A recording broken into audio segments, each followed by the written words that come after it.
قولي رب يسر ولا تعسر يا كريم. السلام عليكم warahmatullahi wabarakatuh. Terima kasih kepada saudara pengurus majlis, saudara Luqman dan juga para pelajar sekalian. InsyaAllah kita sambung kita punya kuliah. Rasanya dah share screen ya pada muka surat yang ke-50 pada kitabnya Hasyiah Al-Qalubi ala Syarhil Mahalli ala Waraqat. Okey, qala musannif rahimahullah taala wa nafa'ana bi ulumihi fid dharain amin. Ta'rifun nazari. Okey, ta'rifun nazari. Sekarang ini kita akan masuk kepada tajuk dipanggil ta'rif nazar. Ta'rif nazar. Kita dah lihat ilmu, kita dah lihat fiqh, nak tahu pula apakah maksud nazar. Nazar ni banyak, dalam Quran pun ada. Fanzuru kaifa kana 'aqibatul mukazzibin. So, ta'rifun nazari, apakah dia? Wan nazaru huwa al-fikru fi halil manzuri fihi liyuaddiya ila al-matlubi. Liyuaddiya ila al-matlubi. Apakah dia nazar ni? So, tengok bawah jap. Okay, tengok bawah dulu. Tengok dia punya hasyiah. Katanya, ay istilahan, secara istilah. Wa amma lughatan fayutlaqu bima'na ru'yah. Dari segi bahasa, nazar ni ru'yah, pandangan. Okay. Wa yuta'adda bi'ila. Tapi kalimah nazar itu, kalau kita gunakan secara itlaq, dia maksudnya ru'yah. Melihat. Okay, melihat. Okay, melihat. Tetapi bila ada ila, nazara ila, benda tu akan jadi ta'addi. Okay, ta'addi. Okay, ta'addi ni maknanya dia pergi agak jauh, bukan sahaja melihat yang zahir, dia boleh melihat yang lain. Okay, kadang-kadang dia ta'adda bilam. Nazara li. Nazara li. Ada lam tu. Okay. Ada kadang-kadang maknanya nazara ala. Wa ma'na al-ghadab nazara ala. Kalau dia nak menunjukkan makna rahmah, nazara li. Okay, contohnya kita kata nazara nazara unzur ilayya, kan kita katakan nazara unzur li. Okay, itu merupakan panggil pandanglah kami dengan penuh kerahmatan. Katapun kalau pakai ala, nazara ala. Ala itu pula bermaksud ghadab, marah. Jadi kalimah-kalimah nazar ini banyak dia punya maksud dia dari segi bahasa lah. Okey, khalas itu dari segi bahasa. Cuma yang kita bincangkan sekarang ini, istilah dia apa? Fikru. Apa fikru ni? Fikir. Apakah nazar? Fikir. Sekalipun nazar itu dari segi bahasa yang tadi kita bincangkan ialah melihat. Tapi dari segi istilah, melihat untuk berfikir. Melihat sambil berfikir. Apa yang kamu fikirkan itu? Okey. Jom kita tengok bawah sekejap. Fikirnya apa? Ya'lam anna lil fikri salasata ma'anin. Ketahuilah bahawa pada fikiran itu ada 3 makna. Ahaduha khasun bin naw'il insani. Yang dikhususkan dengan jenis manusia. Wa huwa musyar ilaih biqaulihim harakatun nafs fil ma'qulat. Kalau berfikir itu pada kita ini, kalau kita kata manusia berfikir, apakah maksud dengan manusia berfikir? Ialah harakatun nafs, satu gerakan dalaman manusia pada benda yang difikirkan, fil ma'qulat. Okey. Wa yuqabiluhu takhayyulu fil mahsusat. Lawan, okay, apakah makulat ni? Apa dia makulat? Makulat, bukan makulat tu apa yang dimakan. Makulat, alif kaf lam. Kalau makulat, apa yang difikirkan. Makulat ini ialah apa yang kita boleh fikir tapi dia tak ada dalam dunia realiti. Itu dia panggil makulat. Bila kita fikirkan tentang sifat Allah, itu makulat dipanggil. Bila kita fikirkan tentang perkara-perkara ghaib, itu makulat. Tapi lawan kepada harakatun nafs fil ma'qulat ialah takhayyulu fil mahsusat. Kita takhayyul benda yang boleh dizahirkan. Kita bayangkan pokok. Kita bayangkan kereta terbang. Itu merupakan dipanggil sebagai mahsusat. Itu yang pertama. Yang kedua, apakah fikir? An-nazaru fil mabadi'i wahdaha min haitsu kaunuha hal tuaddi ila al-matlubi aw la.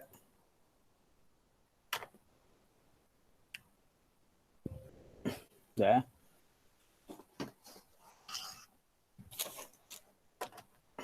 Okey. Apa nombor 2? Kita melihat kepada prinsip-prinsip sahaja. Di mana adakah cara itu akan menyampaikan kita kepada apa yang kita hajati ataupun kita sasarkan ataupun tidak. Wa yuqabiluhu al-hadas.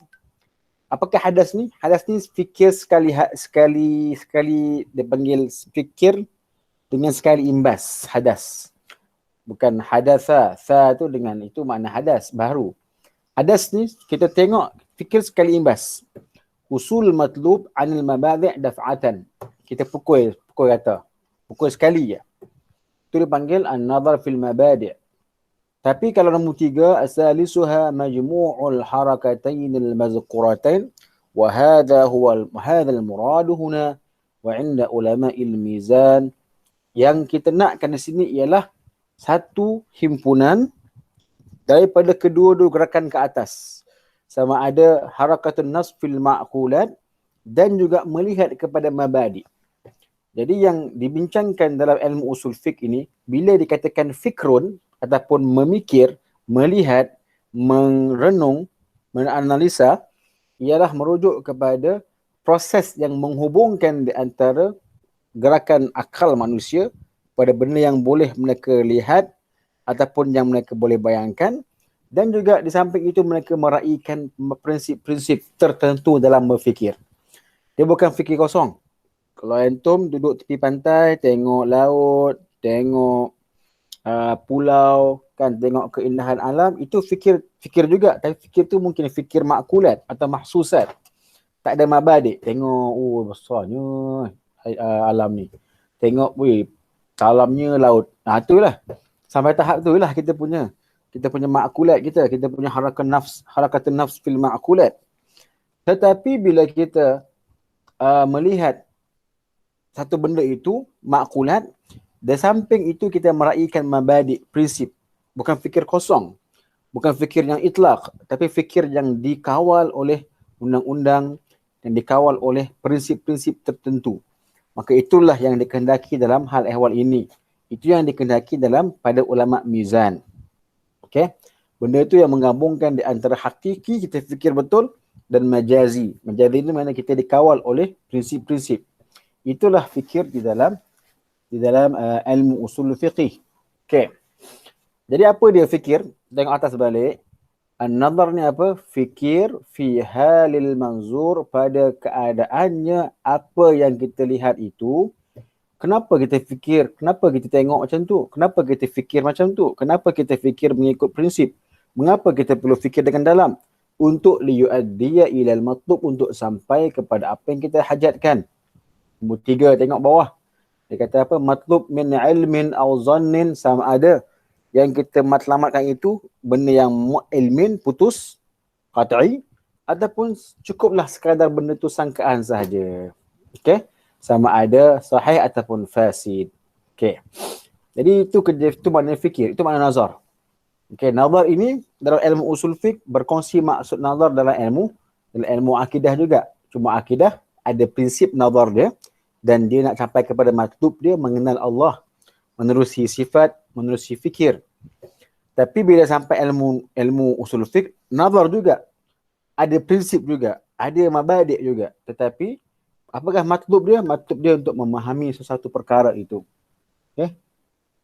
Memahami satu perkara itu dalam ilmu qiyas ke, dalam istihsan ke, dalam istishab ke, apa.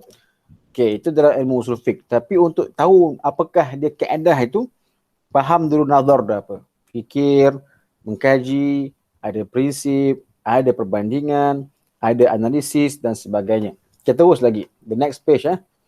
Apakah dia ta'riful istidlal? Ma huwa ta'riful istidlal? Wal istidlalu talabud dalili liyuaddiya ilal matlubi. Ya. Saya nak tanya pasal yang berfikir untuk mencapai kesimpulan atau matlamat tu, doktor kata mungkin dia boleh bawa kepada sangkaan ataupun benda yang kotor. Maksudnya kalau sangkaan tu teori semata-mata ke doktor? Zon dalam ilmu fiqh, zon itu dah kira kuat, kan?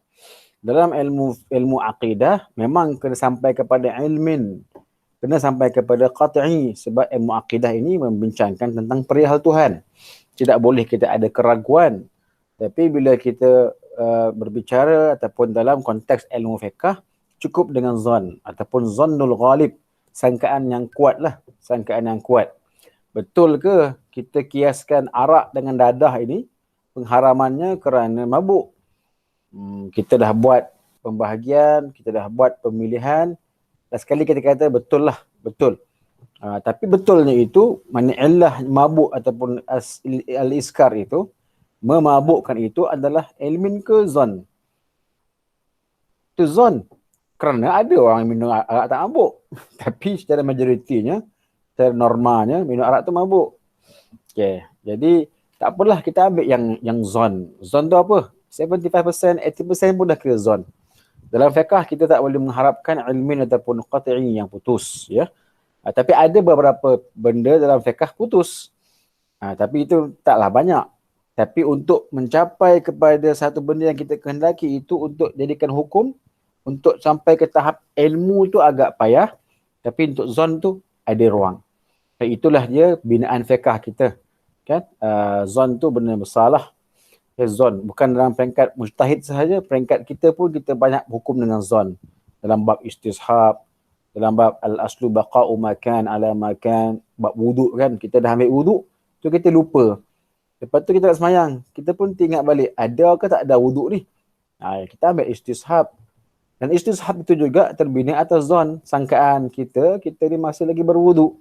Jadi itu semua adalah merupakan zon. So, zon lah merupakan i'timad ataupun pegangan di dalam fiqh. Okey, fa muaddi. Okey. Terus lagi, wal istidlal. Apa istidlal ni? Talabud dalil. Kita cari dalil.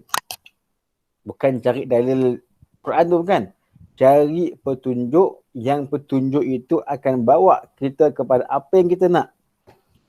Fa muaddin nadhara ataupun fa muaddin nadhari wal istidlal wahidun. Orang yang bermikir, orang yang membuat kerja fikir itu, nazar tu. Okey, dia tak panggil nazir ya, dia tak panggil fi'il amar ya, dia tak panggil fi'il isim fa'il an-nazir. Sebab an-nazir dalam bahasa Arab penjaga amanah. Tak sesuai ya. Fa muaddin nazar dia panggil. Orang yang membuat kerja nazar ini, ya. Orang yang membuat kerja nazar ini, okey, apa nazar tadi? Dalam tu adalah fikru ilal matlub. Dalam fikru liyuaddiya ilal matlub. Fikir untuk mencampaikan kepada apa yang kita nak. Jadi orang yang membuat kerja ini, kerja nazar ini, dan orang yang membuat proses istidlal adalah satu. Ana mustadil. Saya berdalil ataupun cari dalil. Ana anzuru. Saya melihat kepada. Jadi yang ana ni, yang melihat, yang membuat nazar, yang beristidlal adalah insan yang sama. Fajama'al musannifu bainahuma fil isbati wan nafyi ta'kidan. Maka musannif pengarang kitab ini, iaitu Syekh Al-Juwaini, menggabungkan perkara orang yang beristidlal dan orang yang muaddin nazar, yang membuat nazar ini secara hubungan sama ada isbat ataupun nafi. Yakni kalau orang tu tak, kalau mustadil tak buat, nazar pun tak ada. Kalau nazar buat, mustadil tu ada. Itu maksudnya. Fil isbati wa nafi istakidan. Okay, nampak tak apa istidlal? Iaitu orang yang memikir untuk dengan mencari panduan supaya dia sampai kepada apa yang ingin difikirkan, ingin dicapai, menerusi fikirannya itu. Sebab secara normal, manusia bila berfikir, dia ada benda nak diselesaikan. Tak ada manusia yang berfikir, tak ada matlamat. Walaupun kita duduk tepi laut kan, kita fikir apa? Fikir kebesaran Allah. Adalah matlamat, cuma manhaj tu tidak jelas lah. Tengok ombak, ya Allah, banyaknya air laut, banyaknya buih. Tu macam tu lah. Itu manhaj tu itlak, dia umum kan. Tapi tetap kita ada matlamat. Nak melihat kebesaran Allah Ta'ala. Okay? Jadi setiap orang berfikir itu dia akan ada matlamat. Even kita nak makan pun, tengok kurma pun kita fikir juga. Ya Allah, cantiknya kurma ni kan. Manis pula tu, contohlah kan. Nampaknya kecil tapi Nabi kata tu tamar ni banyak dia punya keberkatan kan. Dan sebagainya, kita fikir. Dalam kurma tu ada beberapa ayat Allah cerita dalam Quran. Tamar satu. Bila kita habiskan kurma tu ada panggil tafil, fatil, yang dia punya kecil-kecil tu. Iras dia dalam kurma tu ada iras. Kalau kita cabut urat-urat dia panggil nakir. La yuzlamuna nakira, la yuzlamuna fatila. Semua ada dalam Quran. Semua yang nakira tu kecil-kecil tu, nakira, fatila tu semua Allah sebut dalam Quran. Tu jadi kita fikirlah. Kurma ni pun ada cerita dalam Quran ya. Jadi itu juga fikir. Dan ada matlamat tapi cuma manhajnya simple. Okey. Jadi semua orang yang bernazar ni melakukan nazar, bukan nazar. Korban tu bukan. Nazar, memikir itu sama dengan orang yang mustadil. Cuma mustadil ni mungkin dia nak cari petunjuk. Tapi kedua-dua itu ingin mencapai kepada matlub. So pecah lagi. Apakah dia ta'rifud dalil? Ta'rifud dalil ma huwa dalil? Wad dalilu huwa al-murshidu ila al-matlubi li'annahu alamatun alaihi. Dalil ialah yang membawa kepada apa yang mursyid ni mengguide. The guider yang membawa, arsyada yang menunjuki kita kepada apa yang kita inginkan, kerana ia merupakan alamat alaih. Ia merupakan tanda kepadanya itu. Nombor 3, yufidu, memberi kita faham bahawasanya annal murada, yang dikendaki dengan mursyid ini ialah irsyad, memberi tunjuk. Kal alam, seperti alam ini. Wa qad yutlaqu al-dzakir lahu kal alim. Kadang-kadang kita kata alim. Kadang-kadang kita kata alam. Wa qad alam. Apa alam tu? Tanda. Alam tu kan tanda kan, isim alam. Kan alam tu juga adalah bendera kan. Mana kamu tahu itu merupakan rumah dia? Ada alam tu. Apa alam dia? Ada alamat dia, ada nama dia. Tu. Juga alim, mana kamu tahu ni rumah dia? Orang alim bagi tahu, orang yang tahu bagi tahu. Jadi alam ni juga boleh jadi irsyad. Mana kamu tahu ini Universiti Malaya? Ada signboard kat situ. Pun juga irsyad. Satu tunjuk ajar, satu bimbingan. Mana kamu tahu ini Universiti Malaya? Ada orang yang alim bagi tahu saya. Jadi alam dan alim ada kesamaan dia, ada kesamaan. Wa qad yutlaqu 'ala an-nasib lahu, kadang-kadang kalimah alim ini juga digunakan kepada benda yang dibina untuk hal tersebut, macam dalil lah. Dalil 'ala sani' huwa sani'. Dalil adanya pencipta ialah pencipta tu sendiri. Mana kamu tahu ada Allah Ta'ala tu? Allah ada. Allah buat alam tu, Allah ada. Ada. Tapi biasanya kita nampak dalil yang menunjuk Allah tu ada, masnu' dia, adanya alam. Okey. Mana kamu tahu, contoh dalam peringkat manusia kan, mana kamu tahu adanya kereta? Lah, ada dia punya inventor, ada dia punya pencipta kereta. Ni orang dia. Ni pakar pencipta kereta ni. Bila ada pakar yang mencipta kereta, adalah kereta. Itu dia panggil alam ataupun alim. Okey. Benda ni, Hasyiah ni cuma nak bincang dari segi logik tau. Dia bukanlah terkait rapat sangat dengan usul fiqh. Cuma Syekh Al-Qalyubi dia nak bermain dengan kita punya minda kita. Supaya kita tidak tahu dalil ini petunjuk. Dalil ini yang membawa kepada. So kalau dalam bahasa usul fiqh orang tanya, mana dalil kamu katakan ada kunut subuh? Hadis satu hal. Macam mana nak faham hadis? Hal kedua. Bagaimana nak beristidlal? Hal ketiga. Kesemua itu dalam tu ada irsyad. Mana bukti hadis Nabi berkunut subuh sampai bila-bila? Ada hadis sekian. Hakim fil Mustadrak, Baihaqi, Tabrani. Itu baru satu level, membawakan bukti mentah. Bagaimana nak pakai? Itu cara kedua. Bagaimana kita nak memahami? Cara ketiga. Jadi itu semua adalah irsyad. Tidak mudah. Jadi kalau orang kata apakah dalil, dia tidak bermakna semata-mata nas. Dalam bahasa usul fiqh, hadis Quran tu nas dia panggil. Itu bukan dalil. Nas. Dalil, macam mana kita nak faham? Bagaimana kita nak istinbat? Bagaimana kita nak memperbandingkan ataupun mentaufikkan dalil? Itu semua dia panggil irsyad. Itu semua adalah dalil. yang membawa kepada kita boleh keluarkan satu hukum, keluarkan satu pendapat. Dia tak senang. Orang cakap senang, mana dalil? Mana dalil boleh tahlil? Senang cakap kan. Mana boleh, mana dalil tahlil, mana dalil maulid. Orang usul fiqh senang je kata. Nabi ada hadis tentang Nabi suruh selawat. Cukup lah. Sebab dalil, memanglah Allah kata sallu alaihi wa sallimu taslima.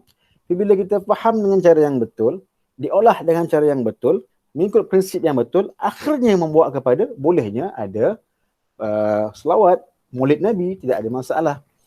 Yang tak faham tu isu lain lah kan. Memang tak. Kalau orang tu mengharapkan dalil itu sebut sebiji, boleh buat maulid, boleh makan kenduri lepas maulid, boleh buat tahlil. Memang itu bukan dalil. Itu nas. Nas memang tidak ada sebenarnya. Nas tu terhad kan. Jadi orang awam lah biasa tertipu. Mana dalil? Mana dalil? Kita yang belajar usul fiqh ni kita kata, tuan, dalil tu apa dia? Dalil tu lah Quran ke hadis ke? Bukan, itu nas kita panggil. Dalil ni adalah mursyid kepada matlub, yang bimbing kita. Cara bimbing bagaimana? Cara nak faham, cara nak istimbat, cara nak buat perbandingan, cara nak taufikkan dalil yang bertentangan, cara nak tarjih. Banyak. Memang banyak kerja lah. Itu memang kerja orang usul fiqh, bukan kerja orang awam. Orang awam kerja dia ikut saja. Okey. Baiklah. Selesailah kita dah. Okey. Sampai dalil, sikit lagi. Apakah dia ta'rifuz zon? Waz-zannu tajwizu amrayni. Ahaduhuma adharu ataupun ahadihima adharu minal akhari indal mujawwizu. Apakah zon? Tengok bawah sikit. Zon ni anna zanna minal ahkam kama marra wa kadzal wahmu. Wa tajawuz lazim lahuma. Apa maksud tajawuz ni? Tajawuz ni apa? Tajwizu amrain. Apakah tajwiz ni? Macam kita tarjih lah. Tajwiz ni macam tarjih. Kita langkau, kita lebihkan dua perkara tu. Salah satunya itu kuat berbanding yang lain. Itu tajwiz. Jawaza apa jawaza? Kita melebihkan, memberikan kekuatan. Itu dengan tajwiz. Jadi zon ni apa zon? Zon ni maknanya kita kata dia ni kuat pendapat dia ni. Okay? Sedangkan yang kedua tu lemah sedikit. So, zon ini akan berlaku kalau ada dua keadaan yang berbeza. Saya ni ada wuduk ke tak ada wuduk? Dua benda. Ni tadi saya ambil wuduk dekat masjid. Saya duduk dalam masjid. Tiba-tiba dah bunyi azan. Saya pun tak tahulah saya ni ada wuduk ke tak ada wuduk. Ada dua isu. Ada dua halah kat situ. Ada wuduk, tak ada wuduk. Halatan. Dua keadaan lah. Ada, tak ada. Okay. Kalau saya kata saya ada, apa? Mesti ada dalil. Saya rasa saya ni ada lah. Apa sebab? Apa dalil? Okay. Bila kita ada dalil mengatakan kita ada wuduk, maknanya kita telah pun mentajwiz, mengukuhkan, menterjihkan. Kenapa? Jadi apa hasilnya? Hasilnya, saya ada wuduk tu azhar lebih kuat berbanding saya tak ada wuduk. Kenapa kamu kata macam tu? Sebab saya ada dalil. Apa dalil dia? Saya tak batal wuduk. Saya tak buang air. Saya tak pegang apa benda yang boleh membatalkan wuduk. Dan saya tak tidur. Itu dalil. Itulah dia punya irsyad dia punya mursyid. Yang membawa kepada zon, saya ini masih lagi ada wuduk. Okey, itu. Siapakah saya tu? Saya itulah mujawwiz. Orang yang membuat kerja tu. Yang duk fikir tu. Okey. Tapi, apa yang difikirkan itu tahap dia zon sahaja. Apa zon tu? Yang kedua tu ada kebarangkalian, cuma sikit. Sekarang ni awak kata awak ada wuduk, tak ada wuduk? Ada. Kalau tak ada wuduk, ada kemungkinan tak? Ada, tapi sikit. Ada wuduk, besar sikit. So itu zon. Kalau kamu putus, itulah ilmu. Yang kata ni, confirm, saya ingat. Saya ada wuduk sebab tadi saya batal. Tu saya ambil wuduk, saya tak batal. Dibuktikan dengan CCTV dekat tandas. Dia tengok siap. Tengok siap CCTV dan dia check dia punya suhu badan memang tak keluar angin. Macam-macam lah. Sampai tahap qat'i dia memang tidak batal wuduk lagi. Okey, khalas lah tu qat'i lah. Tapi kalau dalam keadaan biasa kita zon saja. Okay, zon pun dah cukup lah. So zon ni apa? Kita memberikan i'tiqadu rujhaniyatin nisbati fi ahad at-tarafain bil wuqu'i awil intifa'i zannun. Kita i'tiqad salah satu tu kuat, ada dua taraf, ada dua pihak, dua keadaan. Ada wuduk, tak ada wuduk. Tapi kita rujuhankan, kita beratkan kita ada wuduk. Sama ada ataupun tak ada. Tapi kita kata ada wuku'. Sedangkan itu adalah zon semata-mata. Lawan dia pula, okey. Sekarang ni saya nak tahu saya ni ada ke tak ada. Setelah ada ke tak ada wuduk. Setelah dipikir, setelah dihuraikan, setelah dianalisa, kita zon bahawa kita ni ada wuduk. Okey. So, ada wuduk tu adalah zon kuat. Sementara yang tak ada wuduk, dia panggil waham. Okey, waham. Jadi tu senanglah. Lawan kepada zon, waham lah. Waham tu yang lemah tu. Contoh kita dah makan, kita dah kenyang. Tiba-tiba kita syak. Saya dah makan ke belum? Itu penyakit syak tahap gaban tu. Okey. Ada tak reti dah makan nak makan. Dah kembung perut kan. Tiba-tiba dia syak. Ni ada orang yang syak tahap tinggi dia macam tu Dia tak tahu benda yang dia tu dah buat tak buat. Sedangkan dah buat. Benda simple lah, bukan benda buruk ni, benda simple. Dah makan ke belum? Dah kahwin ke belum? Ada juga yang tu orang yang tu. Okey. Jadi orang ni bila dia tak tahu dia dah makan ke belum. Sedangkan dah makan 6 pinggan tadi tu. Dia usik perut dia. Weh, berat tu perut ni. Kerasnya. Penuh tu. Tu dengan merasakan kekerasan perut dia. Dia kata apa? Saya dah makan ni. So, bila dia kata dia dah makan, itulah zon dia. Sementara belum makan tu, waham dia. Okey? Baik, itu dia panggil zon. Senang lah zon ni. Okey. Kenapa kita nak belajar benda-benda macam ni? Kenapa nak tahu ada zon? Kerana nanti dalam ijtihad, dalam usul fiqh, ada kita ijtihad, tapi kita tak boleh sampai ke tahap yang paling yakin. Kita akan sampai tahap yang zon sahaja. Cukup dengan zon pun dah memadai dalam ijtihad, dalam ilmu usul fiqh. Okey. Sabarlah kita stop jap 53 pada ta'rif syak. Ta'rif syak kita stop. Doktor, saya nak tanya. Sila. Kalau pasal dalil tu saya buat kesimpulan maksudnya segala maksudnya ilmu ulum Quran, ulum hadis dengan poin fiqhiyah tu semua memang termasuk dalam golongan dalil tu, boleh ke doktor? Boleh tak? Itu semua dalil lah tu. Memang dalil pun. Usul fiqh, kawan usuliyah tu semua dalil. Semua dalil. Dalil lah. Betul lah tu. Memang kita kata dalil pun. Okey, itulah dalil dia. Lepas tu tadi doktor ada sebut pasal waham dan syak tu, dia satu maqam ke ataupun maqam yang berbeza? Syak 50-50. Syak tengah-tengah. Nanti kita tengok. Nanti kita tengok ni akan datang syak. Tapi nak mudah cakap, syak tu tengah-tengah. Kita kelang kabut. Kelang kabut dia kata tak tahulah aku ni ada wuduk ke tak ada wuduk. Biasanya syak ni akan berlaku sebelum kita nazar, sebelum kita fikir. Sometimes kita dah fikir pun kita syak lagi. Syak ni memang tengah-tengah. Dia main kuat. Sebab tu dalam hadis Nabi kata, iza syakka ahadukum kan fi salah. Kalau salah seorang daripada kamu syak, Nabi gunakan term syak. Syak tu apa? Maknanya kamu memang teradud, lama sangat kita teradud. Dah ke belum? Dah rukuk ke belum? Rukuk ke dah ke belum? Itu lama dah main. Itu syak. Ulama fiqh dia buat kuyud, dia buat kaedah, dia buat parameter, dia kata kalau nak tahu syak tu syak ataupun tidak, dia main lama. Kita semayang, tiba-tiba kita masuk dalam kita punya hati atau minda kita, aku dah rukuk Kalau dia main kejap-kejap, dia main tarik tali, kita pun lepas tali. Tak ada lah, aku dah wuduk, aku dah rukuk dah. Ngarut ini, syaitan ni. Contoh. Itu okey lah, kita dah tolak. Kita jadikan dia waham sahaja. Ataupun sekadar itu merupakan satu khawatir ataupun lintasan hati. Tapi kalau lama dia main, betul ke hang ni, hang dah rukuk ni? Kita pun jawab balik, dah. Ya ke? Kan syaitan ke tak tahu siapa kan? Biar betul. Dia main lama. Kita pun kelang kabut. Bila lama dalam kita punya otak tu, betul dah kum. dah lum, itu syak. Itu syak lah. Tapi kalau dia main kejapnya, dia cucuk kita terus tepih, mana dah wuduk dah ni. Itu mungkin dah jadi tahap zon.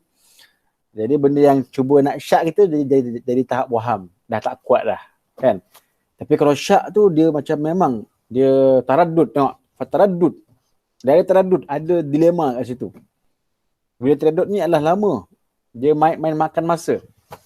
Okey, tu syak lah. Dalam urusan duniawi, bila syak kita kena meeting lah. Kalau tak syak tak ada masalah, kan? Kenapa ada meeting ni? Sebab ada yang syak. Kenapa kita kena buat meeting ya? Kalau dalam bahasa usul fiqhnya, sebab memang kita syak dalam buat keputusan. Macam mana ni kita nak buat program ni? Nak jemput ramai ni, nak kena bincang ni. Bincang tu sebab apa? Sebab ada dua kemungkinan, dua yang kita pun tak pasti tu syak. So perlukan kepada kepastian. Okay, itulah proses hidup manusia. Sebenarnya syak ni ada dalam setiap masa. Decision making kita bila kita decide itu sebab kita ada syak. Jadi bila kita decide, kenapa kita decide? Sebab kenapa Luqman nak balik ke kampus? Mesti perlu ni syak sikit kan? Nak balik, tak balik. Kalau balik, tak dapat kaya kampung. Kalau tak balik, Allah di kampung tak ada apa. Kan ada, jadi dua benda. Jadi kita pun tak apa, kita balik juga. Keputusan untuk balik ke kampus UM ni adalah keputusan yang zon kita lah. Setelah kita mempertimbangkan. Jadi itu hidup manusia. Ada semua ni ada dalam kita punya hidup. Jadi usul fiqh ni sebenarnya, kita belajar usul fiqh ini bukan untuk fiqh aja. Adalah untuk mengatur fikiran kita dan juga mengatur hidup kita untuk membuat keputusan. Itu keadaan usul fiqh lah. Jadi usul fiqh ni adalah adalah kehidupan sebenarnya.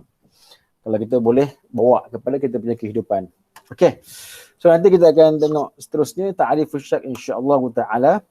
Wallahu subhanahu wa ta'ala alam. Wassalamualaikum warahmatullahi wabarakatuh.